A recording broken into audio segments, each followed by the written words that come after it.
fairy wrens. So with most of the passerines, remember in the back of your book if you want to find the page. And we're going to be jumping around a fair bit tonight. So, yeah, RSI threat warning. And what I really want you to do is, whenever we're looking at the wrens, get your little wren pages out. And once you've worked out what it is male-wise, look at the female and look at the distinctive characteristics. So the colour of the bill, colour of the law, remember the law, and the colour of the eye ring and the tail. And just start to familiarise yourself with that, because with good binoculars you can easily see those characters. You can see where there's a little bit of black in here. You can see where there's a lack of eye ring. There's characters that you can quickly teach yourself. And how do I know that's a female? Because the bill's brown, not black.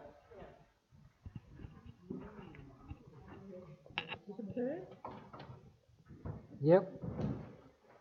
Now, in this book, they use the word eclipse for the basic plumage.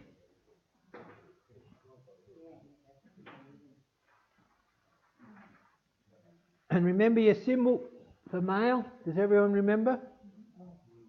Symbol for female.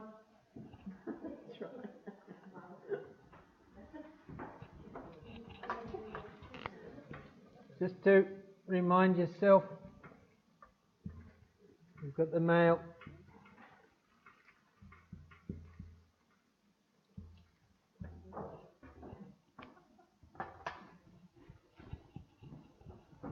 Okay, so superb fairy wren. Everyone's happy? Yep. They usually have quite a plain tail, and then you've got that lovely combination of brown through the bill and around the eye. Okay, next one.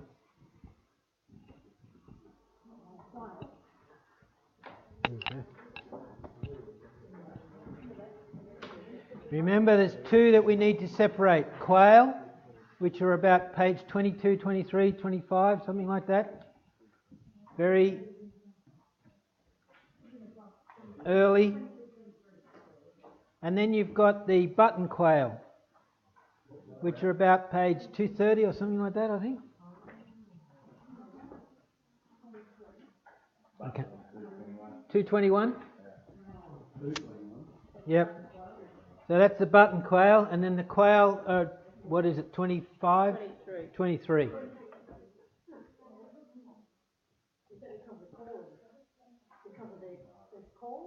No, they're quite different when you look at their genetics. They were originally, if you go back to your older books, you'll see that button quail and quail are on pages next to each other. They were thought to be related. But when they looked at the genetics, they're a long way apart.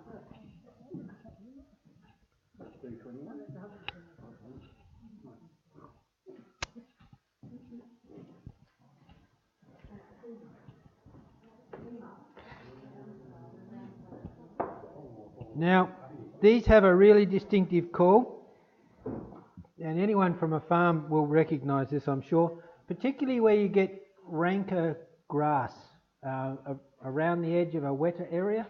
You'll get these guys. So here's the call.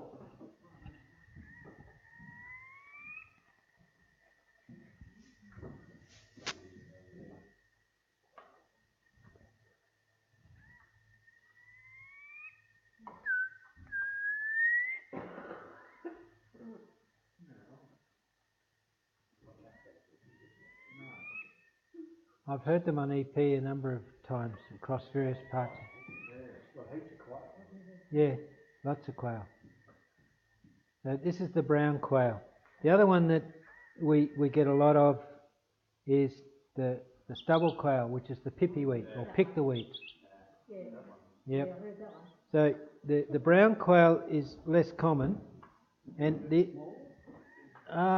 not much smaller, a little bit, but it's not normally shown on the maps for EP, but I have heard it all over EP. It's a very distinctive call.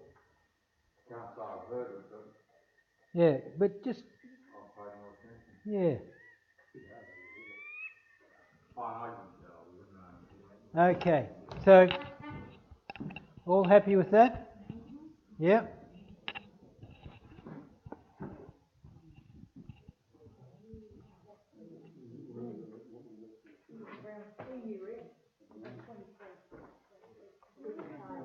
Yep. Tail's not where you think it should be, sticking straight up. Yeah. Now these are a pretty special one that we have on Southern EP. You either get them in Garnia swamps or you get them out in heathy areas. And with the fires that burnt through from the Wangari across, wiped out a lot of the populations of these. And for these birds, a gap between bushes of a couple of metres is like a chasm. They just don't cross it very easily. So where you've got 100 metres from one end of a thick bit of bush to another start of a next thick bit of bush, they just don't cross it. So it's really hard to get them to repopulate areas. Yep, there's two there. So I was looking at a blue-breasted fairy wren, and then I heard this faint little call. They have the faintest of calls, and I looked around behind me, and there were these two guys sitting up. Is that on Eyre Peninsula? Yeah. Is it the Mallee EMU Wren? No, because they're not on Eyre Peninsula. The Mallee EMU Wren's the one that's sort of been wiped out with the fires in Narcat.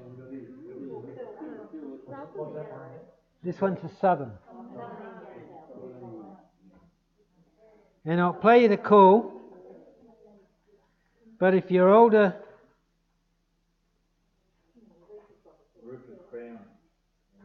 this might be a bit harder for you to hear. Here you go. I've heard that a lot, yeah. Very quiet. Yeah, on. I heard that. No. Look for the food.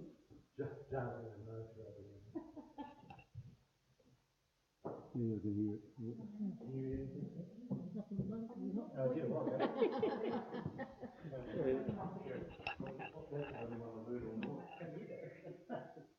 it? If you're hearing this call, they're probably about less than 10 metres away from you. The superb one got a bit louder. It's sort of the same. Yeah, louder though, and not quite as singular as this, you know.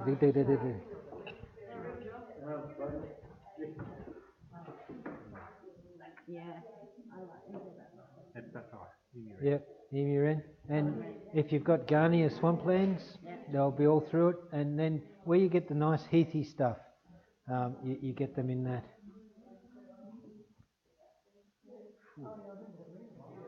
Yeah, I can. Got to stand on it. If it's going squawk, you probably stand on it, yeah.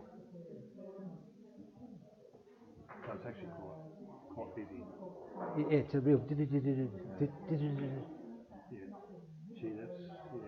Yeah. Yeah, so you've got to be, it's got to be a nice still day, and you're walking through and you just hear the faintest.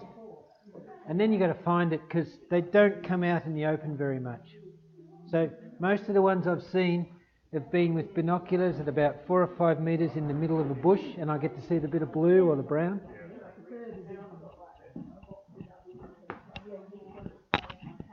So the male has that beautiful blue throat and the lovely brown head, and then there's the striations through the eye. And the female's a lot plainer. And they get their name because of the tail feathers, which look like the emu feathers.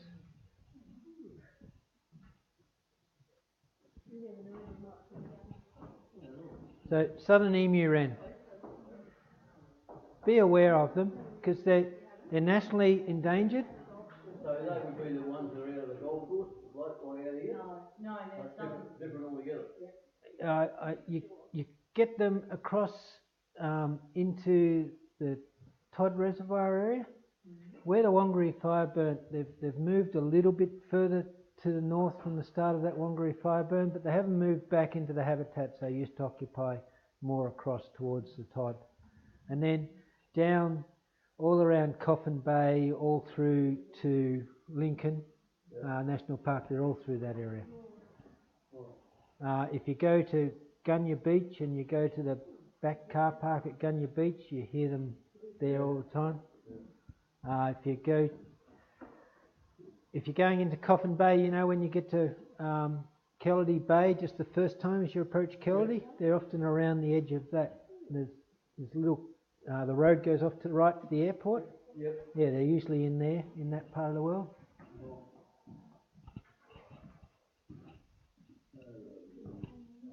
So how close are they genetically to each other, the fairy wren and the emu wren? Are they fairly close?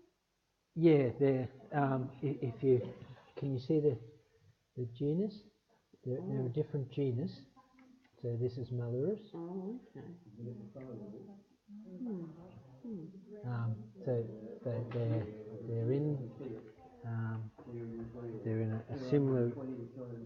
There's a group of similar birds that are all in separate genuses that are closely related to each other. So same families, that sort of thing, and then subfamilies and yeah.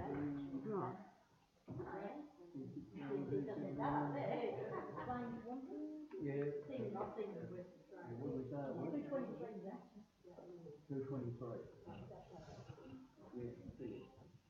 These are a bird that were not irregularly recorded, not too irregularly recorded up, particularly from Woodner through to Ceduna, down to Streaky Bay in that sort of triangle up through there. They're a bird that's nationally critically endangered. They have very definite requirements regarding the grass height and the density of tussocks. So if you have the tussocks too high and too far apart, or too high and too close together, or too low, and they just need the right sort of. And do they move around if the environment changes? Yeah, we recorded one up on the O'Leary Plains, just down from the Gammon Ranges. After 2 years of really good rainfall, we had them out there. But their main population is in northern Victoria, New South Wales, on a few farms there, and they haven't been recorded for quite a while over here on Eyre Peninsula. But it doesn't mean that they won't turn up now and then. When things are right, they move around. They're an interesting bird because, unlike most birds, it's the female that's the most colourful. The male is much blander, and they're polyandrous, which means that the female will has to attract the male. They mate, the female lays the eggs, and then she disappears, and the male is left with the eggs, and he hatches them and brings them up. She runs off then and finds another male and will lay eggs. So the males are selecting for the good females because they're the ones who are putting all the energy into raising and hatching the young, raising them up into adulthood. So the female has to show that she is of high quality. And remember where the reds and the oranges come from.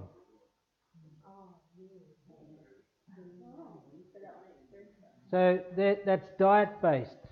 So those colour and intensity of those feathers is about the types of food she eats and how good she is at obtaining those foods.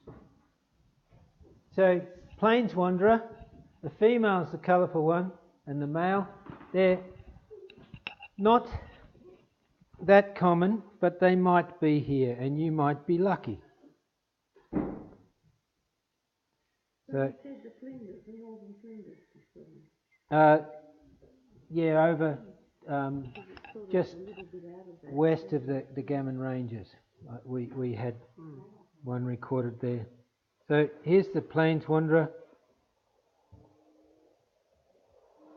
This is the adult female.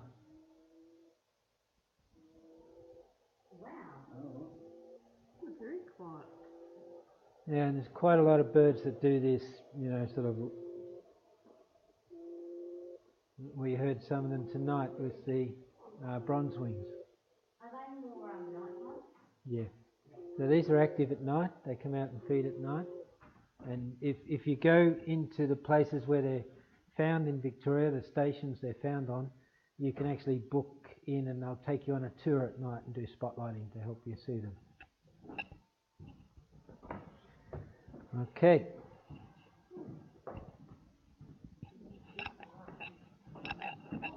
We had one of these last year just out west of Cummins. There's a little couple of wetlandy areas. There were at least one that was around it, feeding for a couple of months. Do you call them bush turkeys? That's one name that they have, yep. Yep. They're actually quite rare now south of, in the bottom half of Australia. If you go up to the northern half of Australia, they still seem to be doing well. Yep. And people don't quite understand what's causing them to be so uncommon down south.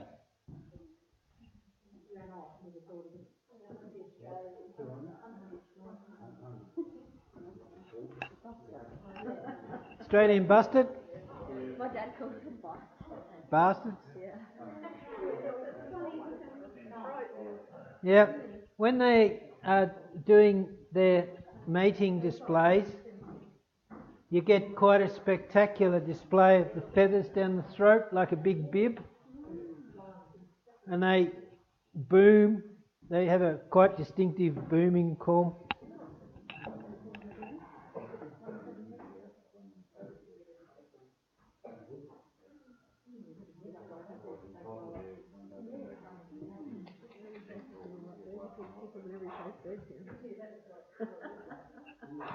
They describe it in here as a huff and a roar. Didn't fly, just red.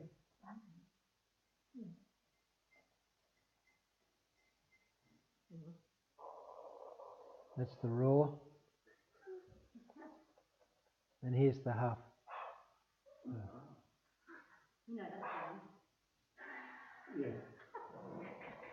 This kid from I haven't seen it. Yeah, that's pumping it up, sounds like it's you. Yeah, yeah. Pumping it up. Okay, Australian busted.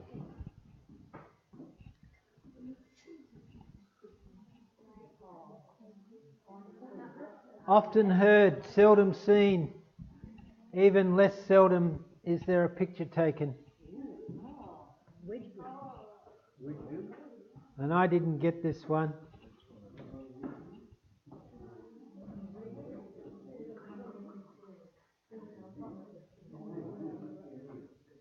Another one of those species that just found on the bottom of EP.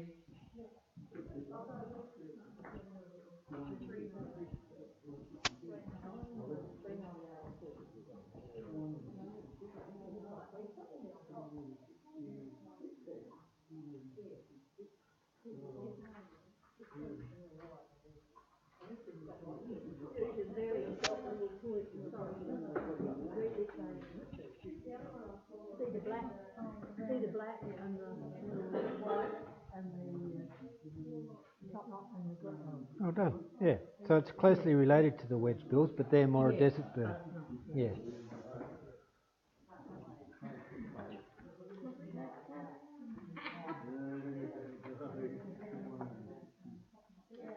It looks a lot like a wedgebill, which it's related to. Yeah. Whipbird. Now, unfortunately, I don't have a recording of the local version of the call, but as you go through the different populations from southwest WA across through to Eyre Peninsula and over, their calls change. So I'll play you the one that's most similar to the local subspecies. Often related to a creaky cartwheel. It just goes round and round.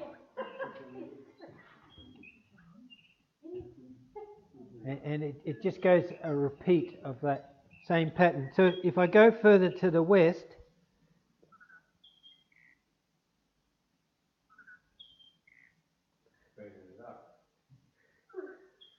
and the one here is different from both of those, but it's more like this one. And you just hear them singing away. Yeah, I like, and this is a male and female.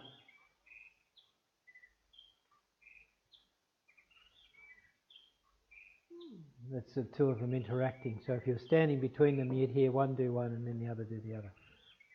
So what is this one we're looking at? So it's a western whipbird.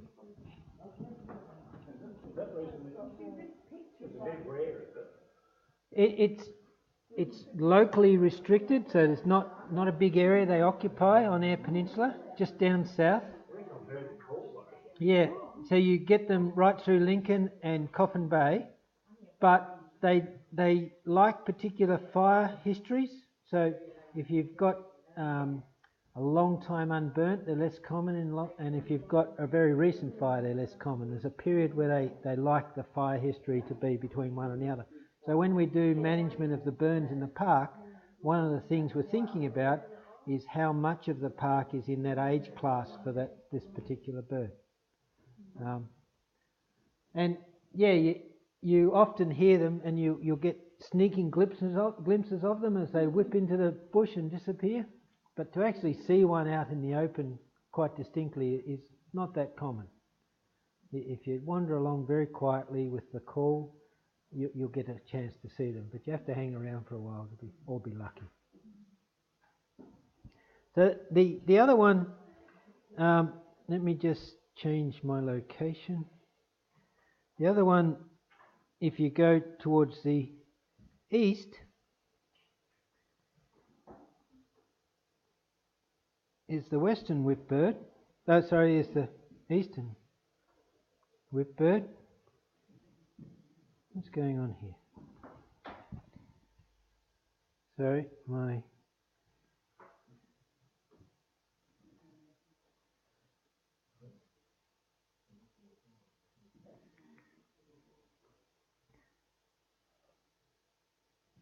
Nah. No, it's just playing up. So if you've been in eastern Victoria, you know the whip crack that you get? And then there's a after it. That's the male and the female.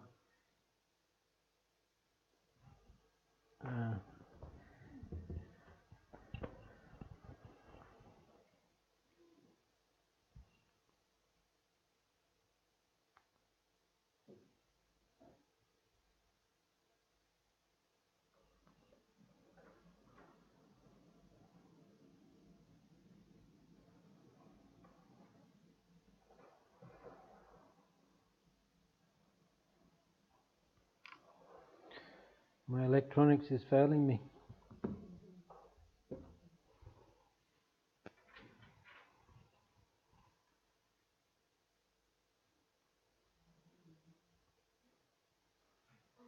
So here's the eastern whipbird.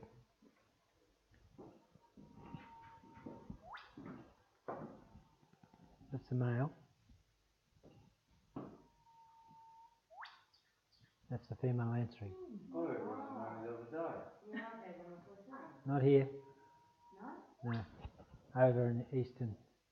So, no, not really. That's what I heard. I was wondering what the hell it was. Okay, I wonder what it was.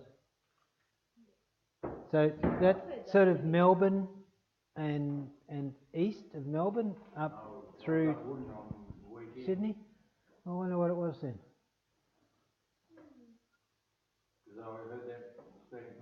Yeah.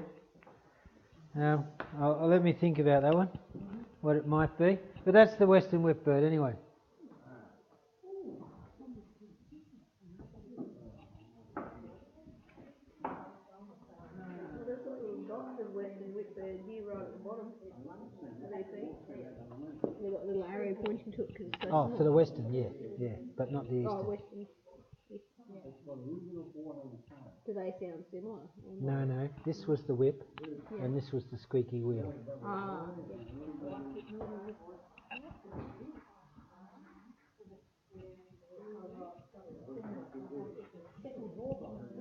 No.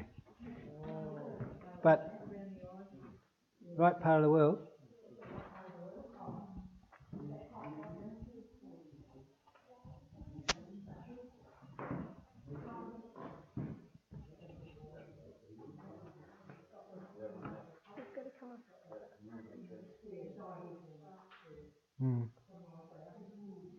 And I want to do some research on these and actually get people to walk through and just record where they hear them with fire history.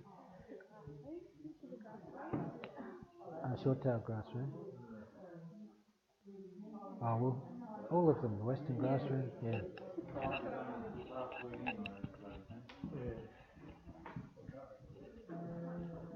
Okay, these guys, you get them, particularly Hinks, Hambidge, Bascombe Wells, right up through. You get them down south, not as common, but you do get them down south in the parks.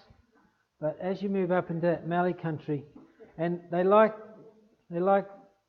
reasonably soon after a fire. You get them in areas reasonably soon after a fire, and quite a distinctive call.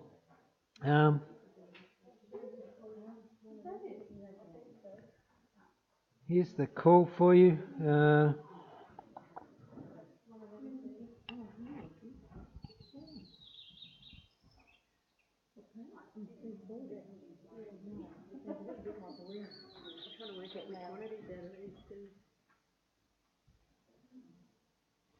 They're a really annoying bird. The name is good. They are quite shy. You see them fly behind a bush and they run behind the bush, and then you fly behind the next bush. Shy heath wren. Good. So you've got the nice brown cap and then the white supercilium, the eyebrow, the strongly striated breast, and there's the brown rump, and then they have the very distinctive black tail with the white tip at the end.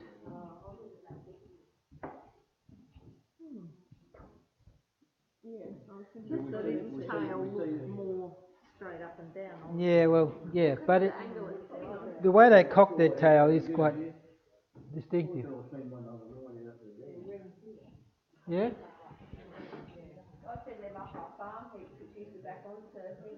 Okay, yeah. So, obvious call, and if you are camped up in Hambidge and in the morning they're calling all around you, places like that.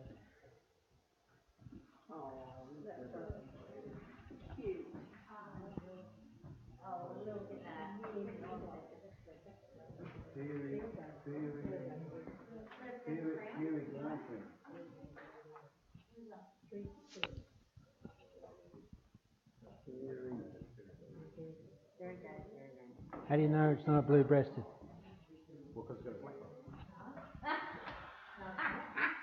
Taste the blue-breasted, sadly. Well, it's got a little red patch. They both have.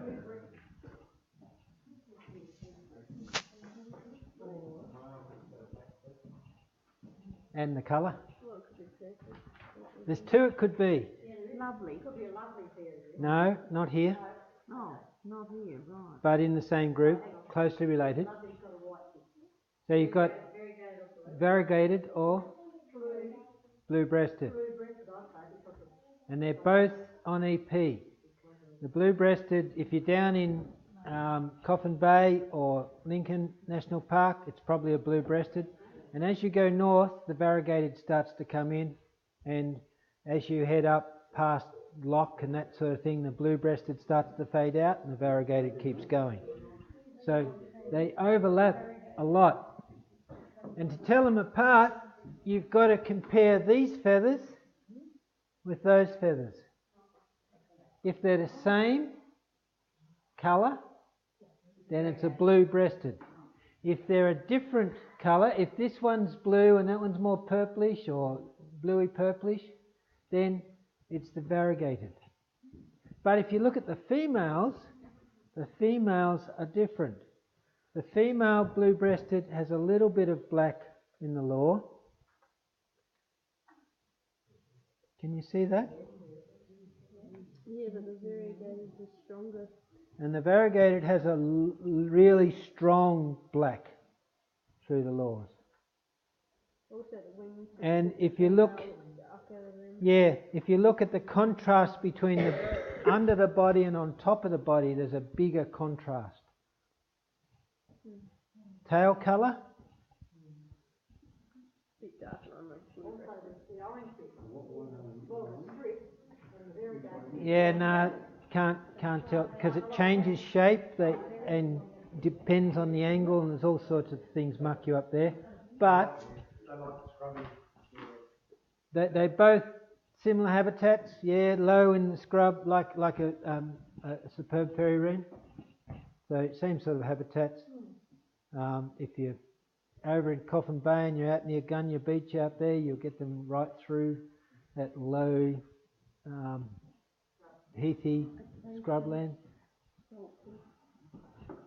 Anyway, yes.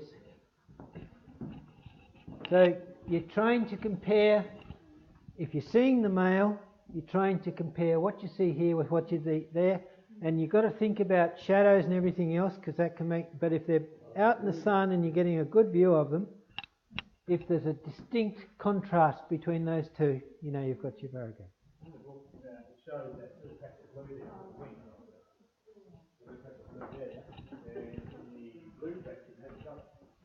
Yeah, but the simplest thing, quite simply, is just the contrast. But yeah, that one's black and the blue breast like, where's that black and blue? It's like they're swapped around. And it's usually in the shade, and it's because it's underneath the bird. And yeah, I haven't seen any difference, but I can feel comfortable with the contrast. I've had them fly right into my kitchen. Yeah. Through my veranda, and my kitchen door was open onto the veranda. And where's this? At home. Where's they were home? Flown out of Angara. Oh, yeah, yeah. They flew from outside on my window ledge. Yeah. And they came in the veranda door, had to go around the corner, and then they came in my kitchen door that was open. And then because they were mating, and all they could think about was each other, they weren't worrying about anything else. Yeah. But for people who come from outside of Eyre Peninsula, that's one of the biggest mistakes you can make if you've locked into the idea that you know a variegated fairy wren, and you look down here and that's what you see. To actually understand that there's blue-breasted here as well, and you've got to be able to tell them apart, it's a real challenge.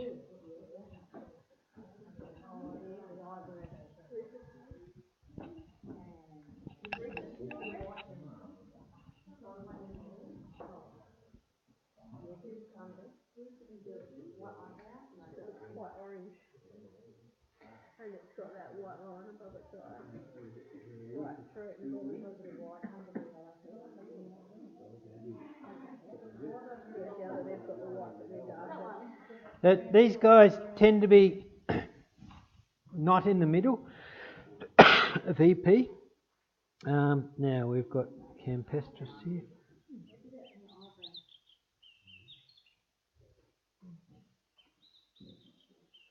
So it's the type of call that makes you sit up and think, oh, that's interesting, and go and have a look, and hopefully you'll see the guy.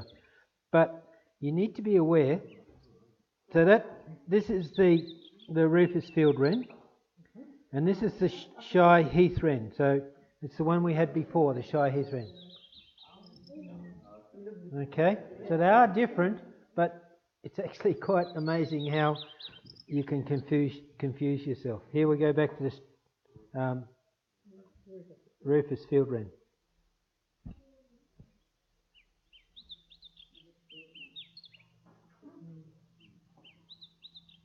Particularly along the coast, in that heathy stuff along the coast, you hear these.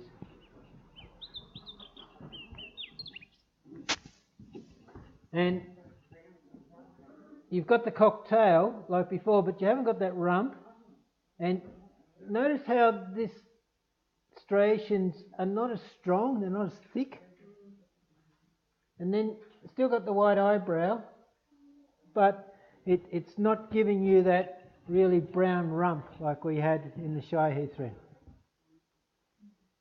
Then it looks more like fluently like an orange red colour. Yeah, that's probably a bit about the sun that it's sitting up in, whereas that would be more typical.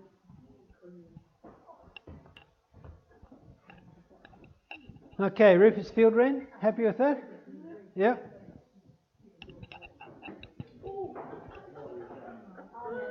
Splendid fairy wren.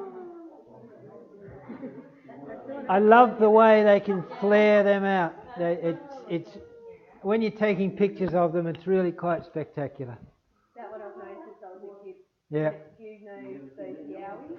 The Yes. Kinder Yeah. Surprises? I used to collect them, and that was one of my favourite. Ah, that's good. So that one I can see like that. And we have a local subspecies which has a very distinctive bib here. So look at the different subspecies that are around.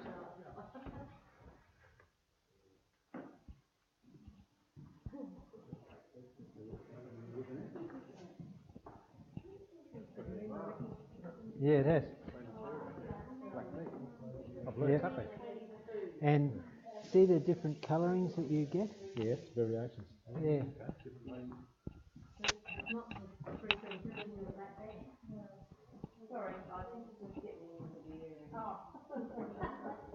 And there's the female.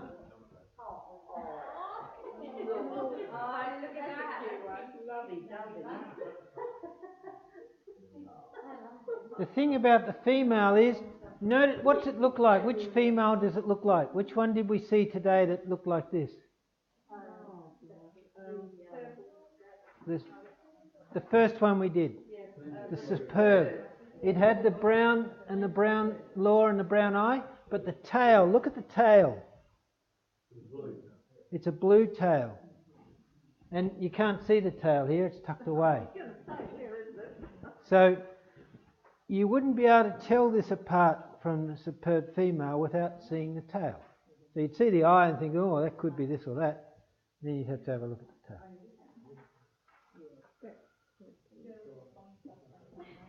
And then, because they go from the basic into the alternate plumage, you get the transition.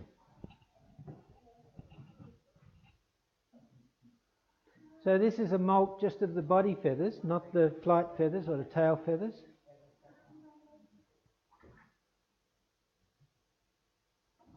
Happy with that? If you're trying to identify that, you can confuse it with a number of different fairy wrens. That gets tricky. So it depends on how much food's available and how successful that one is, but you're looking at quite a few weeks. Yeah. If what they eat makes the colour, what are they eat? Oh, no, remember with the blues, that's a physical coloration. So that's about the structure of the feather, and it's about where you have the melanins and the way in which the light moves through the feather and back out, and the collagens.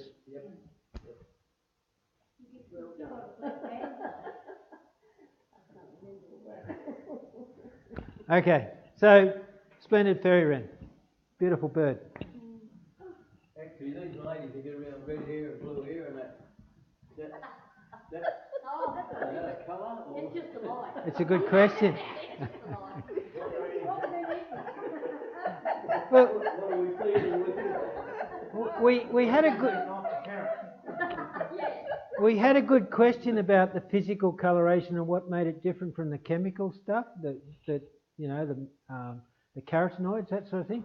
And for physical colour, if you're going to destroy that, you actually have to smash the feather to destroy the structure of the feather to make it stop giving the colour. Whereas if you've got orange or red or yellow, it's actually right through the feather, and as you smash it up, you just get smaller and smaller bits of yellow and orange feather. But if you actually smash the structure of the feather that's using physical coloration, it'll stop having that ability to do what it does. Okay. We're either looking at quail or button quail.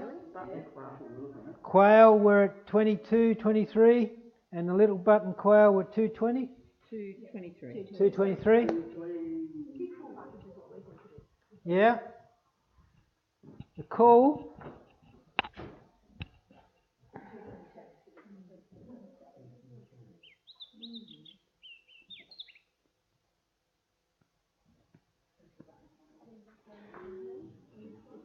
This is the female's advertising call. Another one of those booms. Catch a lot of these when you're doing trapping for reptiles and small mammals with drift nets. They fall in, they hit the drift net, walk along it, fall down the pit, and you catch them. The ones I've caught have all smelt really, really bad. I don't know what it is, but really, really, like dry reaching, really bad. Horrible. Yeah, still alive, yeah. Well, I don't know whether it's because they shit all over the place or whatever, but fair income. Oh, yeah, it could be. It's certainly deterrent for me. It was, yeah. Anyway, so little button quail. Looks so innocent, that's right. Beware. And the worst part is you're usually out in the middle of nowhere and you've got very little water and you're not washing your hands.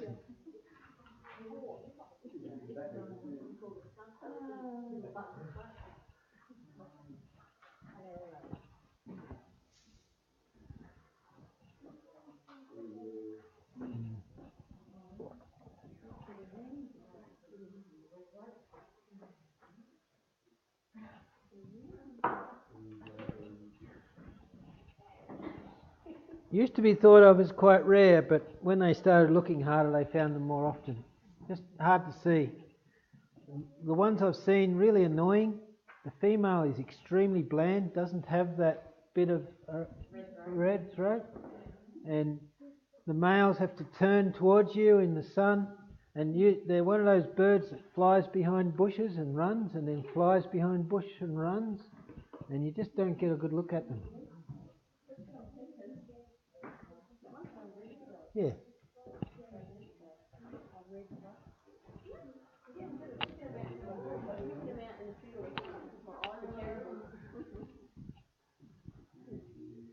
So you need calls. My ears aren't ready yet either. I'm terrible for a young person. I got a bit deaf in this ear and my eye is down. Depends on what it is though, like.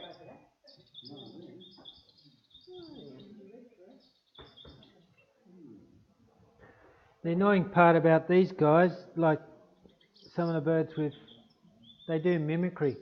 So you hear weebill in here and you...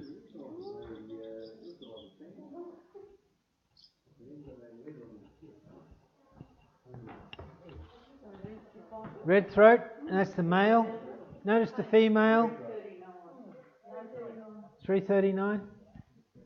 Notice the female is pretty bland. She doesn't have it, so how can they call it a red throat if the female doesn't get a red throat? Yes.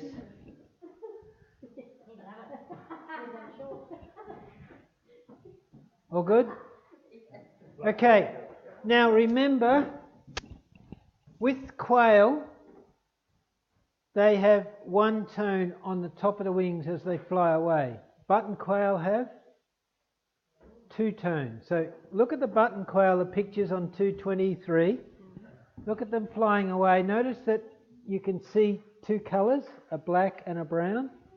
Oh yeah, that's the top one. The little button girl. Yeah, and there's a darker and a lighter is probably a better way of putting it. And often what happens is they burst out in front of you. You see them fly off low, and then just before they land, they sort of bank up, and you get a look at their feathers. So you're following them with your binos, and you'll see them bank up and then drop into a bush or something like that. And you get a look, and you see two colours, or two tones, a dark and a light, and you know it's a button quail. If they bank up and you just see the one tone, then you know it's a quail.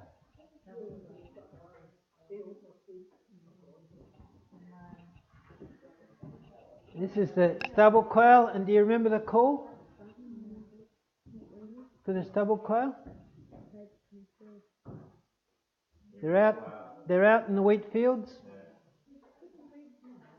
Pick the wheat, picky wheat, pippy wheat. So, very distinctive call, and you hear it in spring all through our fields. So, here we go. Pippy wheat or pick the wheat all through our fields. It's a common call. Yep.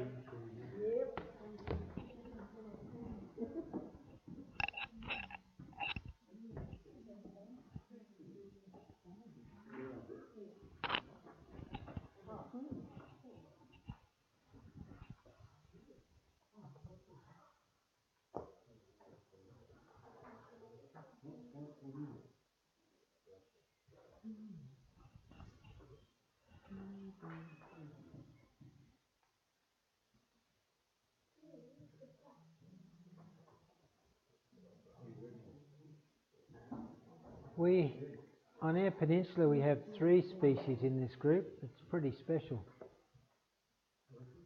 If you've got an older bird book, you won't have all the species. They've been split up. Andrew Black, who is a guy who does research in an SA museum, he's spent a lot of time looking at the genetics of all these guys, and he's split them into species based on the genetics, and then gone out and checked it all with the birds in the field. But they're all pretty much endangered. There's all sorts of threats, particularly with the way we graze, and fires. The way the habitats they need are affected by grazing and fires.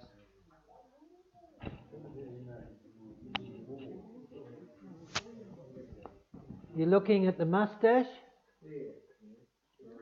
the brown around the eyes, the patterns over the ears, the ear coverts, and then the other general tone.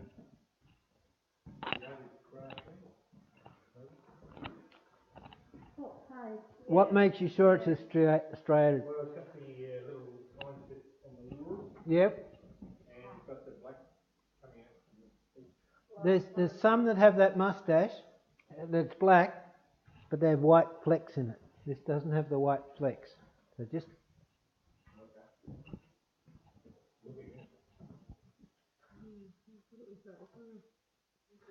You're right. I'm just wanting you to be very certain, because you don't get much of a look at these guys.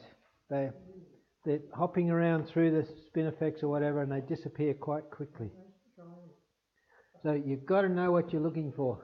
So what is it? It's a grass wren. What's the page for everyone? 329. 329?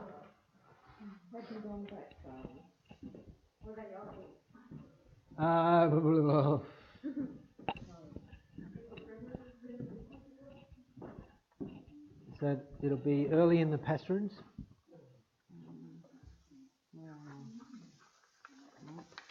Yeah, keep going from there on.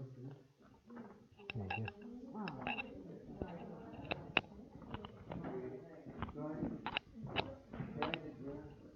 We'll spend more time on these. This is the only one of this group that's in here this week, but just to get you to start thinking about them, because there's a whole bunch of wrens that we've worked through today, just to be aware of the different ones. What's the most common little wren that would hang around summers?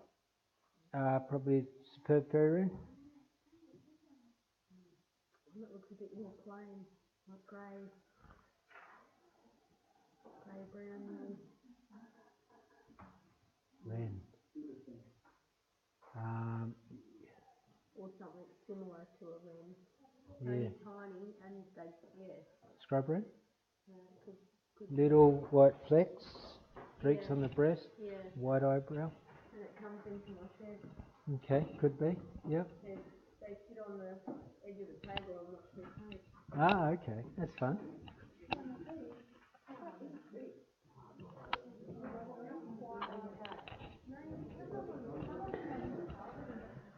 You see these a fair bit on Southern EP.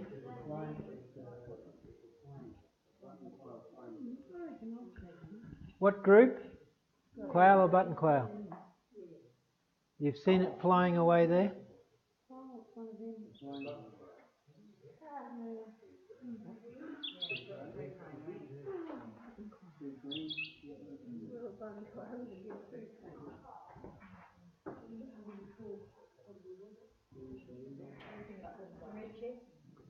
This is the female. Another one of those low humming, repeated humming calls. Yeah. And this is the male.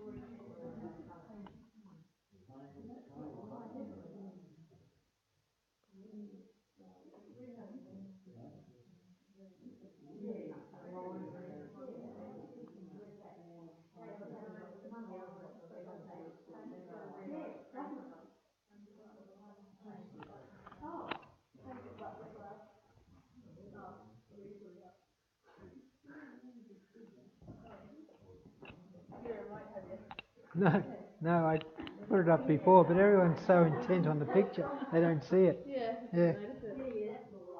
But what did it for us was a red eye. Ah, yes. One thing about eye colour, if you can see the colour, it's really helpful a lot of the time. But if you're not seeing the colour, it doesn't mean the colour's not there. Yeah. Do you know what I mean? So if you see red eye, then it's a red eye. But if you haven't seen a red eye, it could still be a red eye, you just haven't seen it. The light's not right. So, you know what I mean? Be looking at it. Yep. So, if you do get the colour, good. Remember that, because the colour's there. But if you haven't seen the colour, if it just looks plain black, it could still be there. You just haven't got the angles right or whatever. Okay. White wings, fair enough. Well done. Come down, you had a chance to. One of the most beautiful birds, because when they do sit up in the sun, they're just spectacular. Yeah, and look at the females. Plain Jane. No makeup. No makeup. No brown ring around the eye, no law, and the bill is quite strawy coloured. So when do they look like that? That's up on Dirk Hartog Island. They have that black subspecies. Okay. Well, that's out on the west Yeah. somewhere. I think it describes it down. I think it's Dirk Hartog W. No, that's good. Dirk Hartog, there you go. Wow, The nominate race, yeah. Instead we should raise our hands.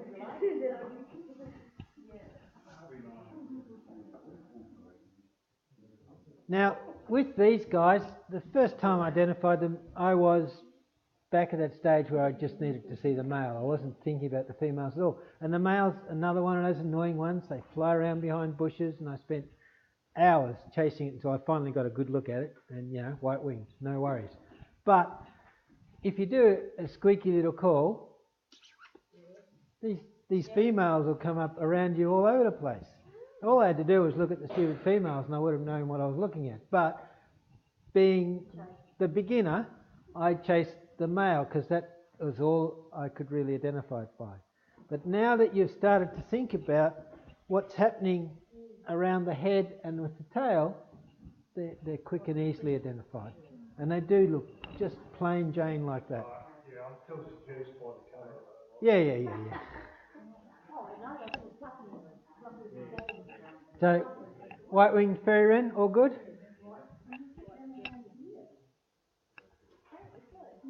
Particularly as you head north from here and you get out into the Kenapoti parts of the world and low acacias and things like that, yeah. It's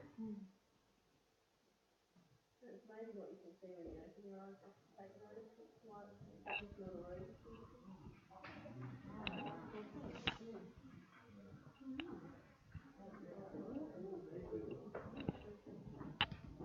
It's one of the ones you had at the school. I don't know what it was initially, what it told me. No, I said I'm not telling you because I didn't want to tell you.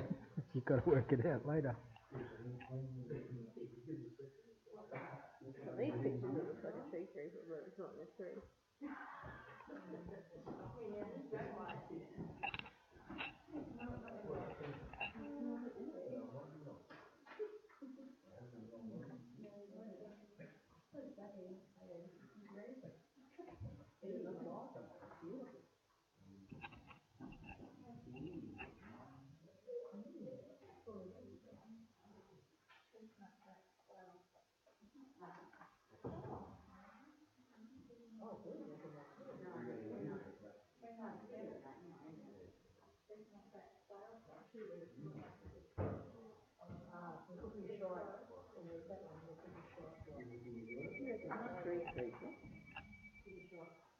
It's not 100%, that's just from the back of the book.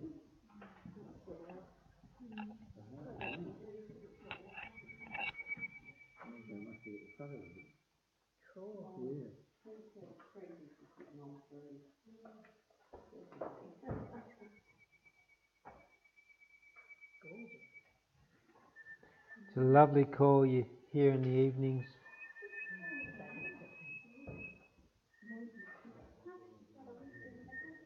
Yeah. You get them out through the Mallee country on the ground, feeding on the ground. Wow. Can you tell us what it is, because I can't find it? They're in the Quail Thrush part of the world.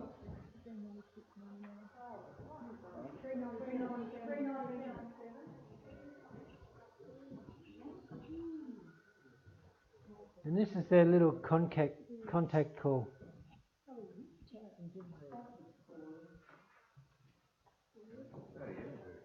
Just a high-pitched little seep.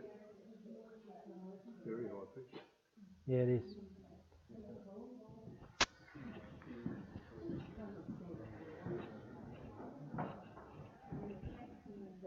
So, chestnut-back quail thrush, all happy with that? Female's a lot blander. But what you first see is that V. So you've got the supercilium and the moustache, quite distinctive. And it's darker, not cinnamon coloured, so that's how you know it's not the cinnamon one. Yeah, the cinnamon has quite a different call too. But you see them in the same parts of the world up north. So if you were up in the Gawler Ranges, I've seen them through there. And I'd expect to see them further south, but I just haven't. Chestnut back. Okay, good. Next one. Don't give us much, do you? Oh, come on. There's everything you need. You've been spoiled. It's very apparent. What can we see? What's this white thing called? Good. Supercilium, eyebrow. You've got a little fleck of white at the bottom of the eye ring. You've got striations on the breast. And there's a little white fleck in the wing that you can see there. I told you there's everything you need. Just got to look. And the subspecies on Eyre Peninsula has the striations on the breast, which are different from the other subspecies. So is that a quail or double quail? No. Similar in... That's actually just coming out of its nest. Oh, okay. I saw it taking feathers into the nest to line its nest.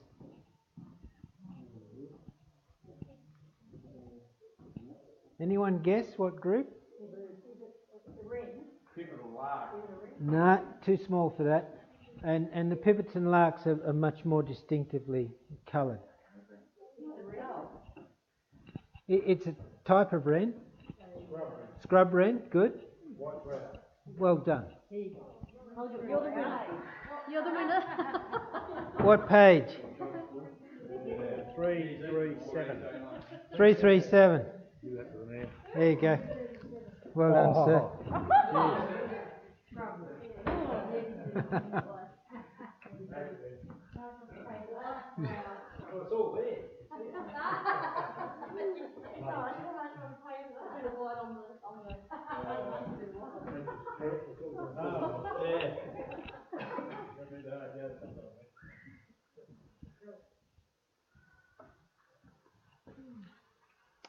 So, white-browed scrub wren.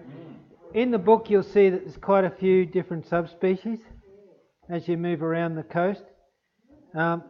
We've got maculatus here, and I don't actually have maculatus call, but this is a little bit similar.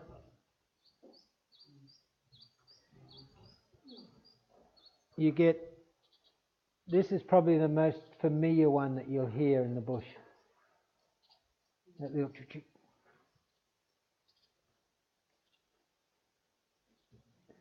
But the one over here, it is quite quite patterned, quite distinctly patterned with the striations down the breast. The other subspecies all have quite plain breasts. But if you look in the wing, right up at the wrist, they've got those little distinctive white lines around those feathers on the little bastard wing or lula, and you see those two little flecks quite distinctively. It's often the first thing you see, just the two little flecks in the wing there. So, white-browed scrub wren.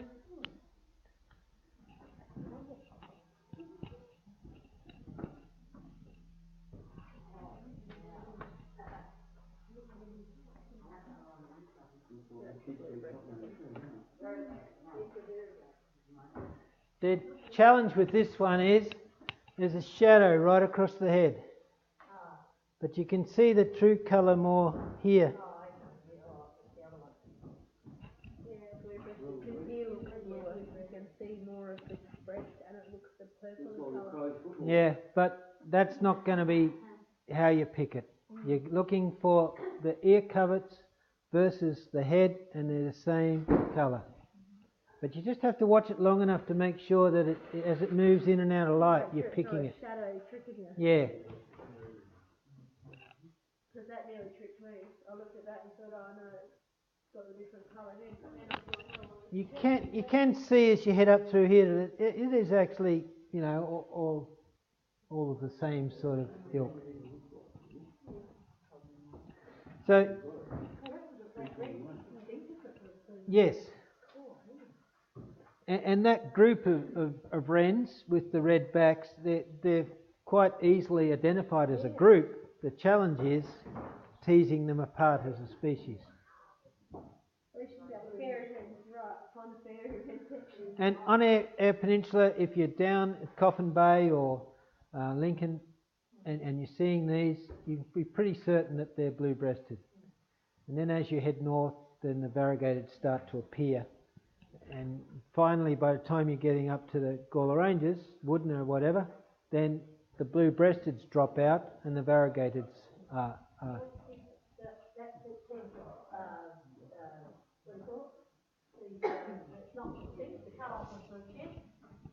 here. Oh, in the picture. Okay.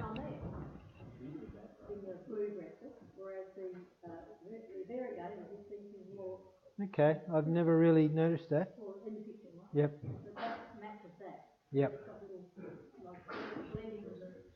Yeah, I see what you mean.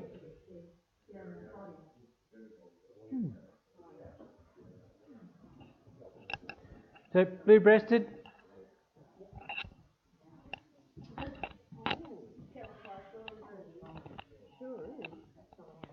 With these guys, and I've been out doing surveys, and I've heard them and I've heard them, and I'm looking everywhere, and finally you get to see one, but you often hear them long before you see them.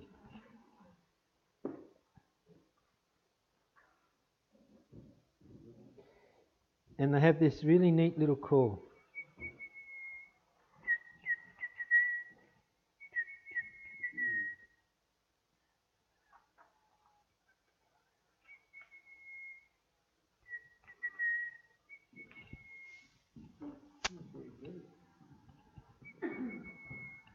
You get this one as well?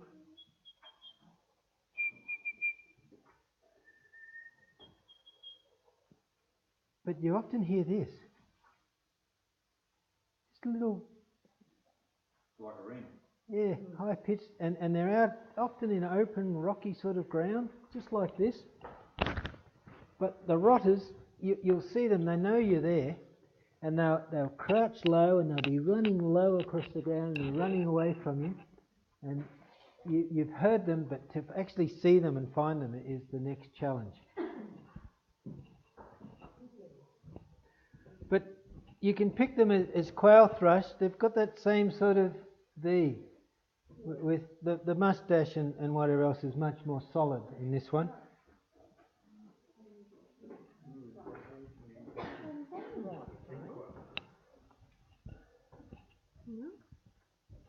It's a quail thrush. What page are we finding? Do you remember before? Oh, the back where the thrushes. Yeah, quail thrushes. Oh, not with the quails. No. Yeah. What page? 396. We had, yeah. It's a lot lighter. Oh, right. I think it's the end of the night for me. It is. I know exactly how you feel. So chestnut back quail thrush we had before, Right. and now we've got the cinnamon. I knew I'd seen that one before, and I was You're not going to get them down here, but if you're up in the towards, north of Woodner, up into the Lovely. Do they have ranges nice there. songs? Yeah. So that. We've got the grey stripe thrush Yeah. at our place. Oh, the most gorgeous songster. Okay. So cinnamon, quail thrush. Now a little shift into the aerial side of the world.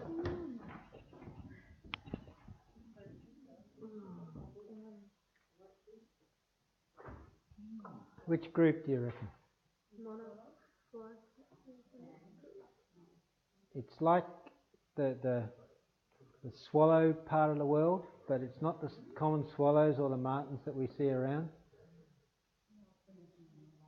Wood swallows.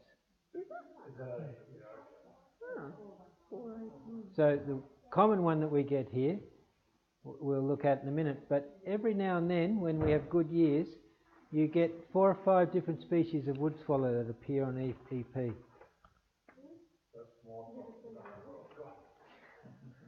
So, the common one is the dusky, and that's here all year, and yeah. White breasted.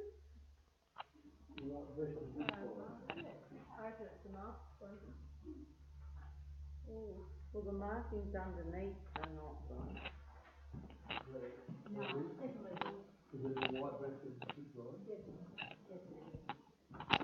Oh wait, yeah, sorry, white breasted because of the tail. Was it not the tail? Or is it? Nah, because the shadow. It's tricky, isn't it, because of the sunlight behind it?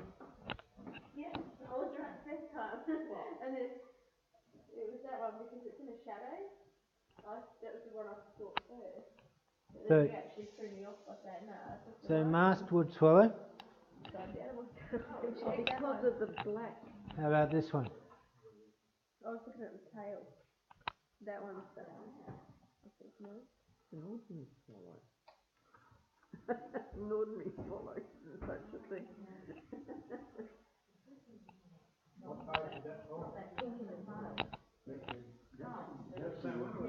Different one.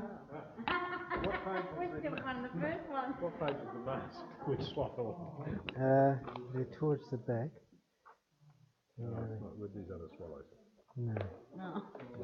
Of course it's not the swallows. Up there.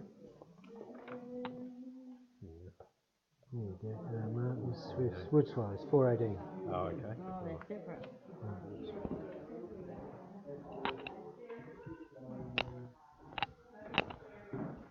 You're obviously having too much fun down the back here. Comments. Comments? Oh yeah. The orange, the eye is red. Well, it's not red, and then it could be red.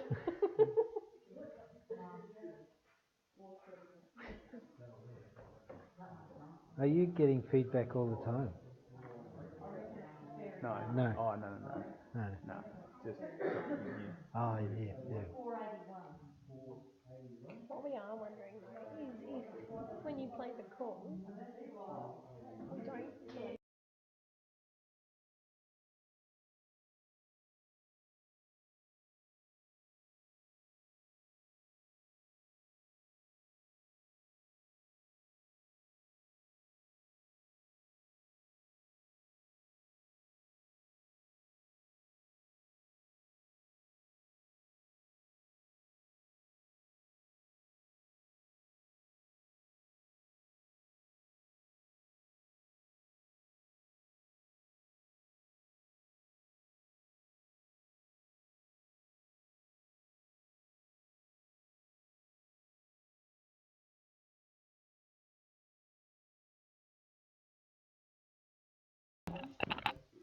Yeah, that's a bummer. Right. If you saw this flying around, you'd see a white rump. That's the key thing. That's the first clue. And it hasn't got the big long tail streamers. And it's got quite a dark head. No. It's the other one. Tree martin. So if you actually got to look at it staring at you, sitting still, amazing eyes. You look at them taking the insects out of the air and they're seeing things that we don't even have any idea are there. And they're flying at 60, 70, 80 kilometres an hour and taking them. Oh, I was on. Oh, Yeah, that one. That's what I said. I said, well, it could be either of those. All happy with that? The key thing is you're seeing white underneath, but as soon as they bank the other way, you get the white rump. So that's the clue. It's a fairy martin or a tree martin. If it's in an area where it's going into tree hollows to feed its young and then flying off around and then back to the tree hollows, you know it's a tree martin. The tricky part is getting a good enough look on the wing to actually see that dark head and to separate it from the fairy martin with the reddish head. Okay, tree martin. Sorry, I'm aware I've got 9 more slides to go and I've got 16 more minutes. So. No. So I shouldn't feel bad about No. This is the one that people make the mistake with. If you're looking for a dusky wood swallow, you're looking for a white edge on the wing here. Those outer few primaries, 8, 9 and 10, have a white edge to them in the dusky. This one doesn't. Wood swallows. So what was it, 430? 418? 421.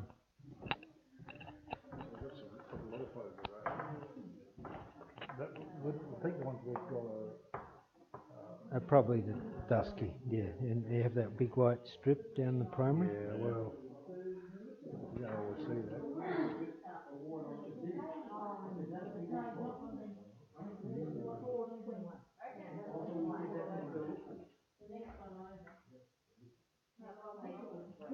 Little wood swallow.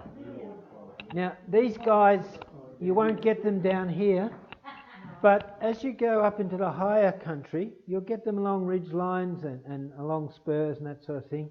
And they're much like the dusky in their simple bland colouring, but they don't have that white strip there. And you don't see them nearly as often. So, little wood swallow and a pretty bird.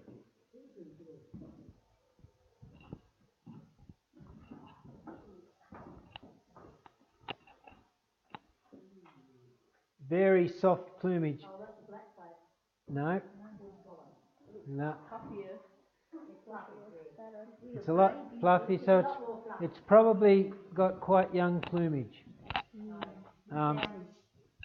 As a later, the basic plumage is probably a bit stronger, a bit more solid, but you've got those definite white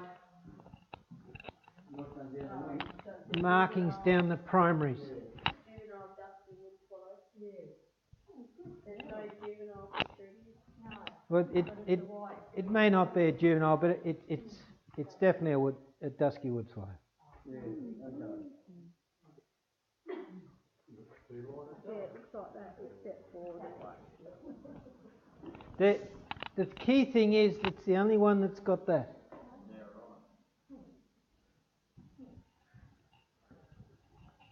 All happy with dusky? Yep.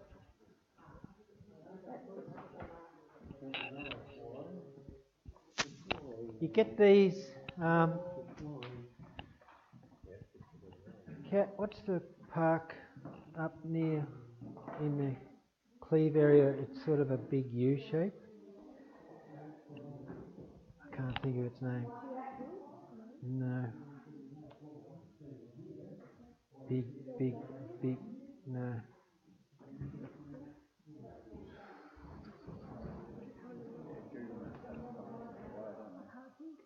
Yeah, I can't think of its name. But every time I go there, I see these there. Yeah, it probably is. Yep. Yep. Because then they go. And it's coming into its adult. Yeah, to the blue. Yeah.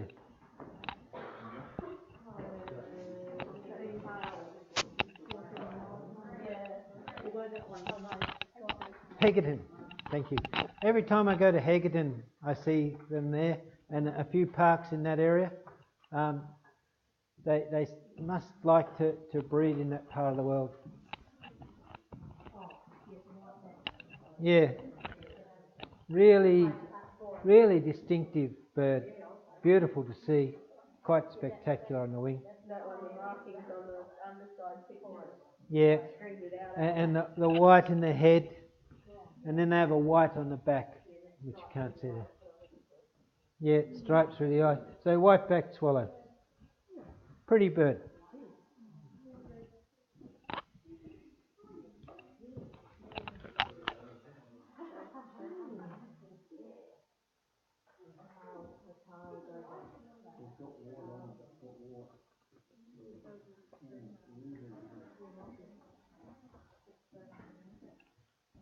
Magnificent bird, really fast. Well over 100 kilometres an hour, and you just hear them ripping through the air. They come across Australia from Indonesia. They might spend 4 or 5 months here, seldom land. And you see them with the fronts, but further south. You don't see them up this way anymore. They used to get them periodically appearing on Eyre Peninsula, but I don't think they've recorded them for years. But if you're down on the Fleurieu and a front comes through in summer, you'll get these guys and a few other species all zooming through. Quite amazing. It's a swift. Yep. Fork-tailed. Yeah, it's a short tail. And look at their wingspan. Very big, 43 centimetres. Yep, it's a big, fast-flying bird. And these are the birds that can't really take off from the ground. They have to be able to fall to get enough speed before they take off. And you've got nests that are made of saliva and things like that, so bird nest soup, that sort of thing.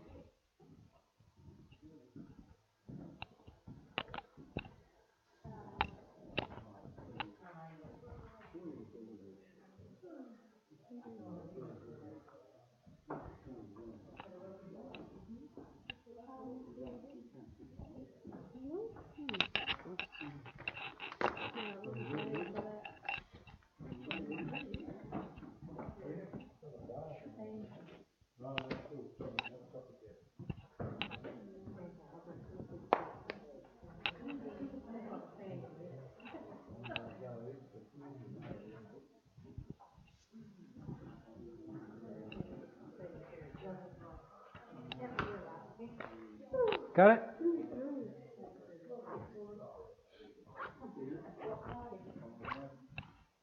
Common smut?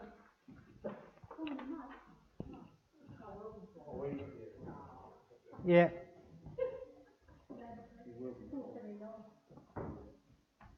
And build those mud nests under the eaves, in caves, all that sort of stuff.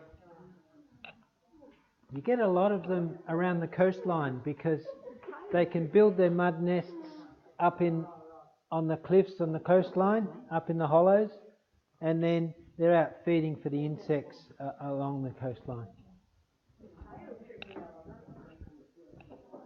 Yep, so welcome swallow, everyone's happy? You do get one that appears in northern Australia now and then, and if you go to Broome you regularly see them, and they have a little bit of a black band around here. Can you tell which one they are? Barn swallow, yeah. We don't get them down south, but in northern Australia every now and then you have to look a bit more closely to detect the barn swallow and keep it apart from the welcome swallow.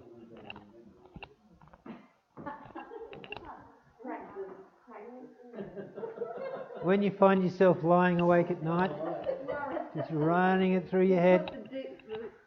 The thing in the computer. That's right, that's right. I find if you put clips on your eyes and just stare at the computer. Yeah. Yeah. And remember, we're only doing 300 species, so there's about 9,700, 10,000 to go. So you can build up with time. It's all good.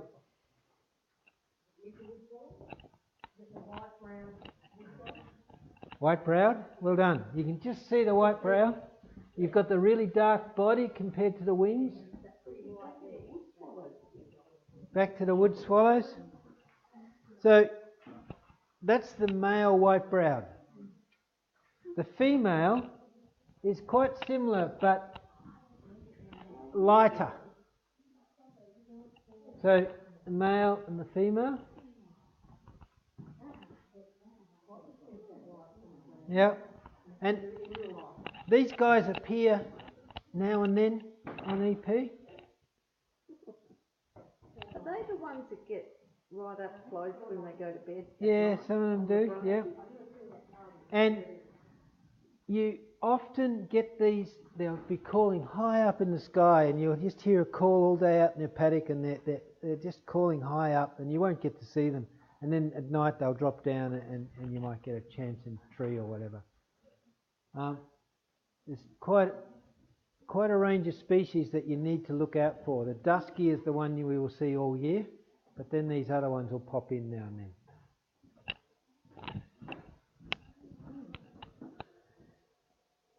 Okay, next one.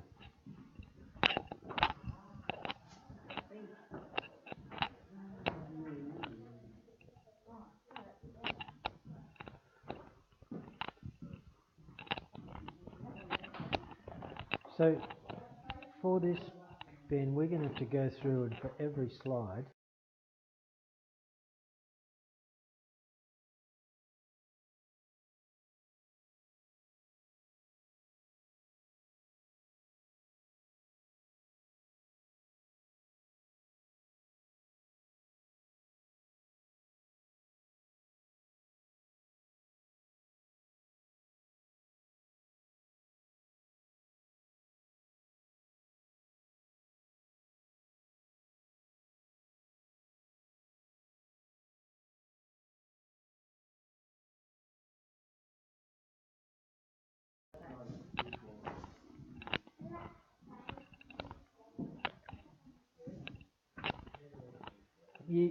The temptation to call this one the mast is very great because it looks like a little mast, doesn't it? But mast versus black-faced.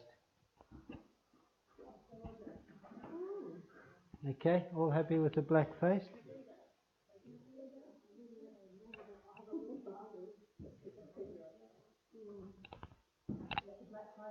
Yep. I hope that has to be a red face for me.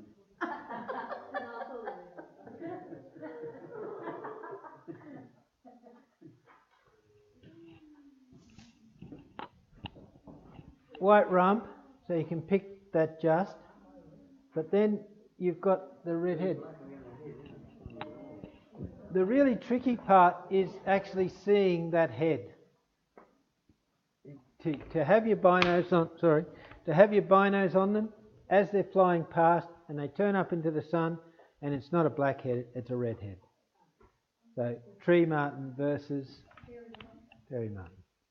Oh, it's fairy martin. Yeah. So you're seeing that red head and you can get a little glimpse of that white rump. Just a little bit, not much. So it looks very much like a tree martin, but you won't see them nesting in a tree. Often on EP you get them coming out of the culverts under the roads, but you also get them, because they build their nests in the culverts, you get them in your sheds, and they collect mouthfuls of mud. So you'll see this is another behaviour that you'll see. They'll fly down to a mud puddle and they'll get a mouthful of mud, and then they'll head off and they build those beautiful bottle nests. That's a lot of mouthfuls. Yep. So their nesting habits are very different from the tree martins. They build that mud nest versus... And where did the tree martins? Tree martins nest in hollows in trees. Trees. Yeah, which is where they get their name from. Yeah, it makes sense. We had a pardalite nesting in one of those. Oh, did you? Yeah. If you build a nest for pardalotes, you don't need to build a very big box, and you have a little tube on them. You can have them all around your house. They love them. Yeah. So that's something you can do to get pardalotes in your area, particularly if you haven't got the hollows, because the little hollows that pardalotes need in mallee country and that, they actually need 50, 60, 80, 100-year-old mallee to get the hollows that they need. So where we've got fires going through regularly, you won't get those hollows. So, fairy martins. Right.